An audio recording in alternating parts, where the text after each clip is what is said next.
manera de introducción también sobre las dos corrientes de pensamiento que son los liberales y los conservadores.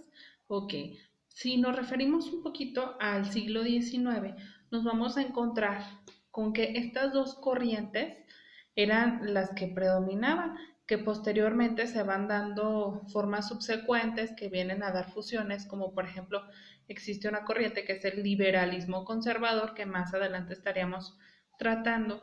¿Qué debemos de entender aquí? Los liberales son aquellas personas que quieren luchar por un cambio. Si hablamos en términos de la democracia, por ejemplo, en términos de los proyectos de nación, estamos hablando que los liberales querían cambiar ese esquema de valores que existía en la sociedad mexicana de aquel tiempo.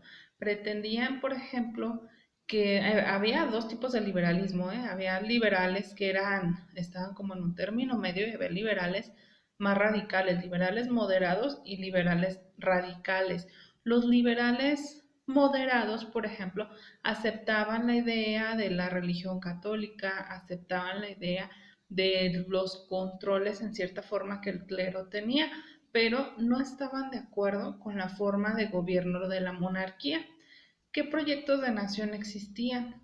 La monarquía, que derivó en qué? En un imperio, en que, por ejemplo, Agustín de Iturbide llegara a ser emperador y se siguiera teniendo esa forma de gobierno que se llevaba anteriormente.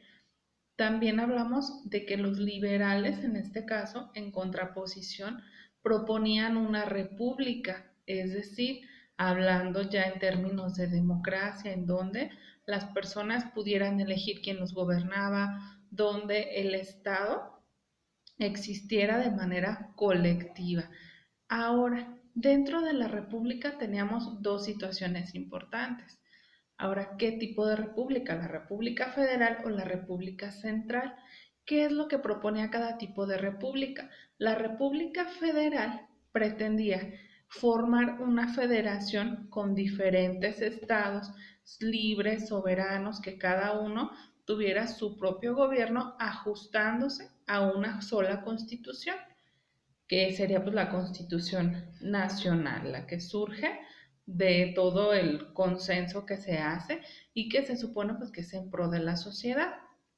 Y la República Centralista lo que pretendía es centralizar el poder, es decir, que el poder saliera de un distrito federal y todos los estados y todo lo que existiera en el territorio estuviera comandado únicamente por esa centralización. O sea, no proponía estados que cada quien pudiera decidir, o como por ejemplo en este caso nosotros tenemos dividida en lo que es el país en 32 entidades federativas, o se puede decir 31 estados y un distrito federal, que ahorita pues ya se conoce nada más como Ciudad de México. Entonces, lo que se propone con una república federal es que cada estado ir dividiendo el poder en regiones más pequeñas.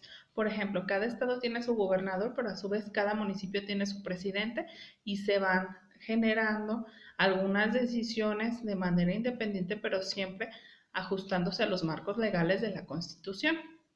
En una república centralista esto no estaba permitido.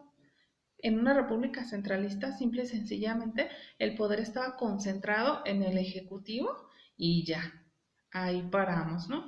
Ahora, ¿qué sucede en México? ¿Cuál de los proyectos de nación se llevó a cabo? Todos. En México hubo un primer imperio que fue el de Agustín de Iturbide, hubo república centralista con Santa Anna, hubo república federal. De hecho, llegaron muchachos a coexistir dos proyectos de nación al mismo tiempo.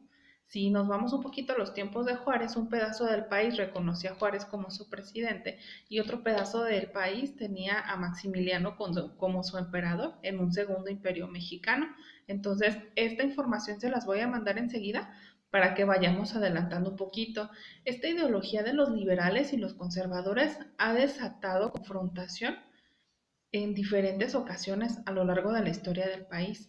De hecho, si hablamos un poquito ya más adelante de lo que es la guerra de la reforma, perdón, ahí nos vamos a encontrar con esta lucha entre liberales y conservadores.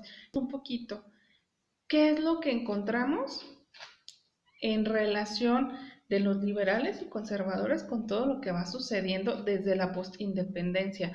Bueno, primero te pongo en contexto. ¿Cómo crees tú que queda un país después de una guerra? Imagínate tú la devastación, la desigualdad, la falta de empleos, la falta de garantías sociales. Estamos hablando de que el ambiente no era nada alentador. Por otro lado, ¿qué sucede, por ejemplo, cuando tienes un lugar tan grande como un país con tanta desigualdad social y no puedes ponerte de acuerdo en cómo vas a gobernar? O sea, imagínate tú tener ese conflicto tan grande y además no hay dinero, no hay absolutamente nada más que destrucción. Aquí que primero se hizo la guerra y después se hizo la nación. Entonces se estuvo experimentando una y otra vez hasta llegar a darle un poquito de forma. Y esta forma podemos decir que se tomó en dos momentos. Uno, con la dictadura de Porfirio Díaz, que aunque la desigualdad social no se terminó, pero sí hubo mucha estabilidad durante 30 años, porque te estoy hablando que el país estuvo yendo y viniendo de diferentes guerras desde la independencia hasta la que todavía nos encontramos después de la revolución con algunas situaciones de guerra. Entonces, esto desgasta a cualquier país, totalmente a cualquier país. Los liberales y los conservadores estuvieron en lucha y créanme que hasta la fecha hay mucha confrontación, solo que esto ha cambiado, la forma en la que esta confrontación se da ha cambiado radicalmente, pero sí tenemos que reflexionar en cómo, por ejemplo, la Iglesia Católica era dueña, el clero era dueño de muchísimos bienes, jamás pagaban impuestos y hasta la fecha no lo hacen. Y también había un control muy estricto, por ejemplo, si las personas se casaban, si nacía un niño, si moría alguien, todos estos controles los tenía la Iglesia Católica. Y esto desató posteriormente también la Guerra de la Reforma con Benito Juárez, que parte precisamente de esta lucha entre los liberales y los conservadores, en donde los liberales que promueven que las iglesias paguen impuestos, que las iglesias no tengan el control de todo. Imagínate cuando en el tiempo de las reformas, una de las reformas fue quitarle a la iglesia el control de nacimientos, el control de defunciones, de matrimonios y darle este poder al Estado. Y la afrenta más importante de los liberales en este caso fue proponer la división de la iglesia y el Estado, porque inclusive antes los juicios, en un juicio donde alguien cometía un delito, estaban sacerdotes, estaban miembros de la iglesia juzgando esa parte a cargo. Entonces pues llegan los liberales y dicen, a ver, espérate, ¿cómo es posible que la iglesia me va a tener el control de absolutamente todo? Son dueños de medio país y todavía me van a estar controlando estas situaciones. No, esto lo tiene que hacer el Estado. Y sale la Constitución de 1857. Y esto fue un fenómeno muy interesante porque era una lucha ideológica, aparte de la guerra y la lucha armada, era una lucha ideológica muy, muy fuerte. Imagínate en aquel tiempo que te dijeran, vas a ser excomulgado, pues nadie quería hablar con esa persona. Era una persona muy mal vista por la sociedad, era algo que tenía mucho peso. En la actualidad, pues ya no. Sin embargo, en aquel momento de la historia era algo de suma importancia y de mucho valor.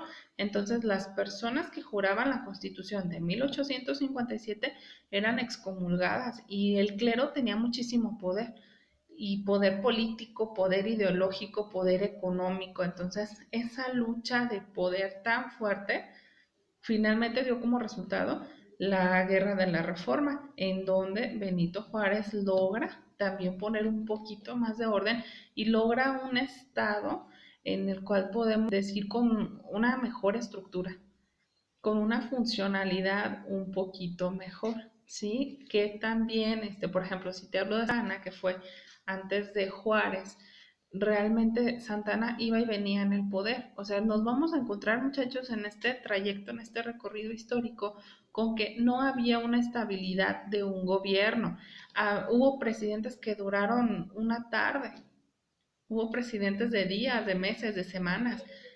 presidentes interinos. Por ejemplo, Santa Anna se apoyaba mucho de presidentes interinos, porque a él lo que le encantaba es andar en la batalla. Entonces él agarraba su caballo y vámonos a la guerra que hubiera que ir y dejaba a alguien en su lugar. O sea, en sí su interés principal no era gobernar. Dentro del periodo de Santa Anna también nos vamos a encontrar con la pérdida de los territorios, de prácticamente la mitad del territorio mexicano que pasa a ser parte de Estados Unidos. Nos encontramos también con Texas, que querían un principio independizarse, sin embargo, solicita anexarse a los Estados Unidos y se queda también como parte de los Estados Unidos. Todos estos sucesos, chicos, tienen que ver no solo con la confrontación de liberales y de conservadores, sino con la falta de una planeación de un proyecto de nación contundente y pensado en el pueblo, porque en sí muy pocos eran los que pensaban en el pueblo y en el bienestar social. Normalmente los liberales tienen más esa tendencia a las libertades individuales y pues hay quienes en la lucha social constante por la igualdad. Sin embargo, esto a los conservadores hasta la fecha les cuesta muchísimo trabajo. Entonces, esto es parte, chicos, del recorrido que vamos a estar haciendo. Yo en los videos te voy a estar compactando, te voy a estar retroalimentando y tú en tu libro vas a ir leyendo información. Además de tu libro, te voy a estar mandando por ahí algunos documentales que son interesantes, que puedes revisar para mayor información. Y lo padre de los documentales es que te dan una vista de cómo era en aquel momento, cómo se vivía, lo puedes visualizar. Entonces, los invito a que lo realicen. Vamos a estar trabajando, chicos, con una línea del tiempo. Me vas a elaborar una línea del tiempo desde el periodo de 1824 hasta el periodo donde termina la Guerra de la Reforma, ¿sí? Entonces vamos a empezar a trabajar en esto. En breve vas a tener la información necesaria y también te invito a que por tu cuenta estés investigando y estés buscando información. Yo te paso la bibliografía como apoyo, pero si tú por tu cuenta puedes investigar otros datos, estaría mucho mejor. Acuérdate que la historia es una ciencia no exacta, entonces como ciencia no exacta te vas a encontrar un montón de versiones y de interpretaciones de cómo sucedieron las cosas. Dicen que la historia la cuentan los vencedores. Entonces, normalmente vas a tener una versión oficial de la historia, pero además de esta versión oficial hay quienes han investigado, se han dedicado a de alguna forma desmentir algunas situaciones que se nos han platicado como reales o que muchas veces tildamos a ciertos personajes o como muy buenos o como muy malos cuando realmente a lo mejor estuvieron en un término medio o simplemente hubo más aciertos que errores. En fin, chicos, por ahorita es lo que les vengo a platicar. Seguimos en contacto en el foro de WhatsApp. Hasta la próxima.